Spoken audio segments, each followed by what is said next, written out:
Voter তালিকায় আপনাদের নামের পাশে যদি আপনি ডিলিটেড লেখাটি দেখতে পারেন অথবা যদি বাতিল লেখা এসে থাকে, তার মানে হচ্ছে আপনাদের নাম 2026-এর ভোটার তালিকা থেকে বাতিল হয়ে গেছে। অর্থাৎ আপনি যদি কিছু না করেন তাহলে পরে আপনি 2026 সালে বিধানসভা নির্বাচনে ভোট দিতে পারবেন না, নাম্বার 1। নাম্বার 2 হচ্ছে দ্বিতীয়বার আপনি ভোটাধিকারই পাবেন না, অর্থাৎ আপনি নাগরিকত্ব হারাবেন কিনা সেটা পরের ব্যাপার, কিন্তু আপনি কিন্তু ভোটাধিকার হারাবেন। ঠিক আছে, তো এই অবস্থায় 15 দিনের মধ্যে অবশ্যই আপনাকে কিন্তু এই কাগজটি, যেটা আপনি এখন স্ক্রিনে দেখতে পাচ্ছেন এখানে, তো এই কাগজটিকে ফিল আপ করে আপনাকে দিতে হবে। কোথায় জমা করবেন? প্রথমে ডিএম অফিসে জমা করবেন, তিনি ডিইও ডিস্ট্রিক্ট ইলেকটোরাল অফিসার, ঠিক আছে। এবং সেখান থেকে যদি কোনোভাবে আবেদন যদি আপনাদের খারিজ হয়ে যায় তাহলে সেম ফরম্যাট নিয়ে আপনাকে যেতে হবে হচ্ছে সিইওর কাছে, ঠিক আছে, চিফ ইলেকটোরাল অফিসার, তিনি হচ্ছে কলকাতাতে, সেখানে গিয়ে দিতে হবে। অথবা আপনি যদি চান যে আপনি অনলাইনে করবেন তাহলে voters.gov.in এই ওয়েবসাইটে গিয়ে, ওয়েবসাইটের লিঙ্ক ভিডিও ডেসক্রিপশন বক্সে দিয়ে দেবো, সেই ওয়েবসাইটে গিয়ে আপনি ওখানে গিয়েও আপনি কমপ্লেন করতে পারবেন অথবা অ্যাপিল আপনি করতে পারবেন, ঠিক আছে। অর্থাৎ আপনাকে কিন্তু বসে থাকলে হবে না, আপনাকে এই কাজটিকে করতে হবে। তো কী ফর্ম কীভাবে ফিল আপ করবেন চলুন জেনে নিই। তবে তার পূর্বে যদি ভিডিওটি ভালো লাগে একটি লাইক করে দেবেন, ভিডিওটিকে শেয়ার করবেন। বন্ধুরা, আপনাদের একটি লাইকই কিন্তু আমাদের ভিডিওটিকে আরও 1000 জনের কাছে পৌঁছতে সাহায্য করে, এবং চ্যানেলে নতুন হয়ে থাকলে সাবস্ক্রাইব অবশ্যই করবেন। দেখুন, এই যে ফরম্যাটটি রয়েছে এই ফরম্যাটটিকে আপনাকে দিতে হবে ডিস্ট্রিক্ট ইলেকশন অফিসারকে দিতে হবে, অর্থাৎ ডিইওকে, যিনি ডিএম তিনি ডিও। দেখুন, এক্ষেত্রে কি বলা হয়েছে, 28/2/2026 তারিখে প্রকাশিত নির্বাচক তালিকাতে নাম বাতিল সংক্রান্ত বিষয়ে পুনর্বিবেচনার আবেদনপত্র।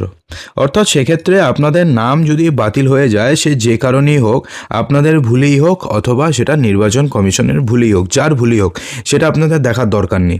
আপনি জাস্ট এই যে ফর্মটি রয়েছে এই ফর্মটিকে ফিল আপ করবেন, এবং ফিল আপ করে যত দ্রুত সম্ভব তত দ্রুত আপনি ডিওর কাছে চলে যাবেন, ঠিক আছে। দেখুন, এখানে কি লিখবেন, আমি মহাশয়, আমি, এক্ষেত্রে আপনার নাম লিখবেন, পিতা মাতা স্বামী স্ত্রী, অর্থাৎ পিতার নাম থাকলে পরে পিতা, অর্থাৎ এক্ষেত্রে আপনি কার নাম দেবেন, এক্ষেত্রে আপনি যাকে দিয়ে ম্যাপিং করেছেন, যে আপনি যে এনুমারেশন ফর্মটি যে ফিল আপ করেছেন সেখানে আপনি যার নাম দিয়েছেন, যদি বাবার নাম দিয়ে থাকেন তো বাবার নাম, মায়ের নাম দিয়ে থাকলে মা, স্বামী দিয়ে থাকলে স্বামী, স্ত্রী দিয়ে থাকলে স্ত্রী, যার নামই দিয়ে থাকুন না কেন এখানে লিখবেন, ঠিক আছে। বিধানসভা ক্ষেত্রের কত নম্বর পার্ট সেটা একবার দেখে নেবেন। পার্টের একজন ভোটার। 16/12/2026 তারিখে প্রকাশিত খসড়া নির্বাচক তালিকা অনুযায়ী আমার ক্রমিক সংখ্যা, অর্থাৎ খসড়া যে তালিকাটি রয়েছে সেক্ষেত্রে আপনার ক্রমিক সংখ্যা দেখে নেবেন এবং এপিক নাম্বার দেখে নেবেন। সেটা কিভাবে পাবেন, সেটা আপনারা অনলাইনে ডাউনলোড করতে পারবেন খসড়া ভোটার তালিকা, অথবা যদি আপনি বিএলওকে ফোন করেন তাহলে বিএলও আপনাকে হেল্প করে দেবে, ঠিক আছে। এক্ষেত্রে এপিক নাম্বার অর্থাৎ ভোটার কার্ডের নাম্বার লিখবেন। আমার নাম 28/2/2026 তারিখে প্রকাশিত চূড়ান্ত নির্বাচক তালিকা থেকে বাদ হয়ে গেছে। আমি কোন বিধানসভা ক্ষেত্রের, সেক্ষেত্রে বিধানসভা ক্ষেত্রের নাম লিখবেন। আমি ড্যাশ বিধানসভা ক্ষেত্রের ড্যাশ পার্টের, অর্থাৎ যে পার্ট নাম্বার, যেটা আপনার বিধানসভা ক্ষেত্রের তো একটা পার্ট নাম্বার রয়েছে, সেই পার্ট নাম্বার এখানে লিখবেন। পার্টের একজন স্থায়ী বাসিন্দা এবং ভোটার তালিকাতে অন্তর্ভুক্ত হওয়ার যোগ্য। অতএব মহাশয়ের কাছে আমার নিবেদন যে বিষয়টি পুনর্বিবেচনা করে আমার নাম ভোটার তালিকাতে অন্তর্ভুক্ত করা হোক।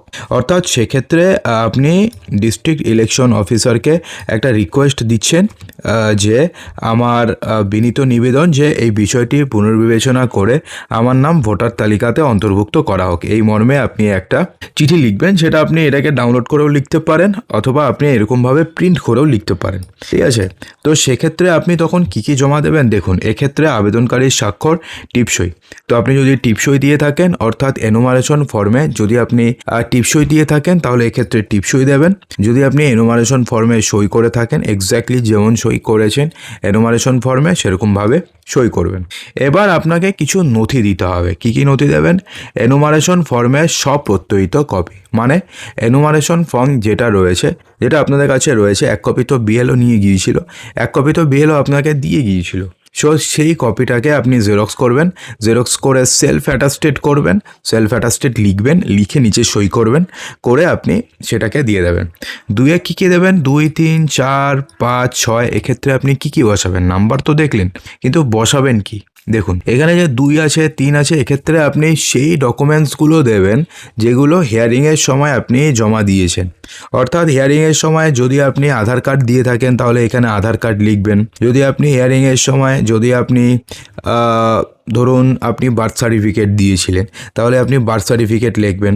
কেউ রয়েছে কেউ পেনশন পেমেন্ট অর্ডার দিয়েছে তবুও তার নাম হয় আন্ডার অ্যাডজুডিকেশন রয়েছে অথবা ডিলিটেড হয়ে গেছে, তাহলে সেক্ষেত্রে আপনি পিপিও লিখবেন। অর্থাৎ যেই ডকুমেন্টস দিয়ে আপনারা হিয়ারিং করেছেন সেই ডকুমেন্টস দেবেন, এক্সট্রা করে অন্য ডকুমেন্টস দেবেন না। অর্থাৎ প্রথমে ডকুমেন্টসের নামগুলো এখানে লিখবেন, তারপর সেটার জেরক্স কপি সঙ্গে দিয়ে দেবেন। অর্থাৎ এই যে ফর্মটি রয়েছে এই ফর্মের সঙ্গে সেটার জেরক্স কপি অ্যাটাচ করে অর্থাৎ পিন করে নিয়ে যাবেন। ঠিক আছে, তো দেখুন 14/12/2024 অর্থাৎ 14ই ফেব্রুয়ারি 2026 পরে আপনি যদি কোনো ডকুমেন্টস জমা করে থাকেন বা এরপরে যদি আপনি কোনো ডকুমেন্টস জমা দেন তাহলে সেই ডকুমেন্টস কিন্তু কোনোভাবে অ্যাকসেপ্টেড হবে না।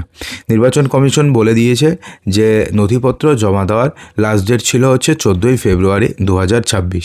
এই 14ই ফেব্রুয়ারি 2026 মধ্যে যারা যেই ডকুমেন্টসই জমা দিয়েছে তার উপরে ভিত্তি করে তার সমস্ত কিছু হবে, নতুন করে কোনো ডকুমেন্টস অ্যাকসেপ্টেড হবে না। ঠিক আছে, তো সেক্ষেত্রে আপনারা একবার বিএলওকে একবার জিজ্ঞাসা করে নেবেন যে যদি আপনাদের নতুন কোনো ডকুমেন্টস দেওয়ার থাকে তাহলে সেক্ষেত্রে কি আপনি জমা দিতে পারবেন নাকি পারবেন না। উনি যদি বলে দেন, উনি যদি একবার সেখানে ফোন করে শুনে যদি জিজ্ঞেস করে যদি বলে না ঠিক আছে দিতে পারবে তাহলে আপনি নতুন ডকুমেন্টসও দিতে পারেন, কিন্তু তার আগে অবশ্যই আপনি একবার বিএলওকে ফোন করে নেবেন। তো বন্ধুরা, আশা করব যে ভিডিওটিতে আপনাদের সমস্ত কিছুই সঠিকভাবে বোঝাতে পেরেছি। যদি ভালো লেগে থাকে তো লাইক করবেন, বন্ধুদের মাঝে প্রচুর শেয়ার করবেন এবং চ্যানেলটিকে সাবস্ক্রাইব অবশ্যই করবেন।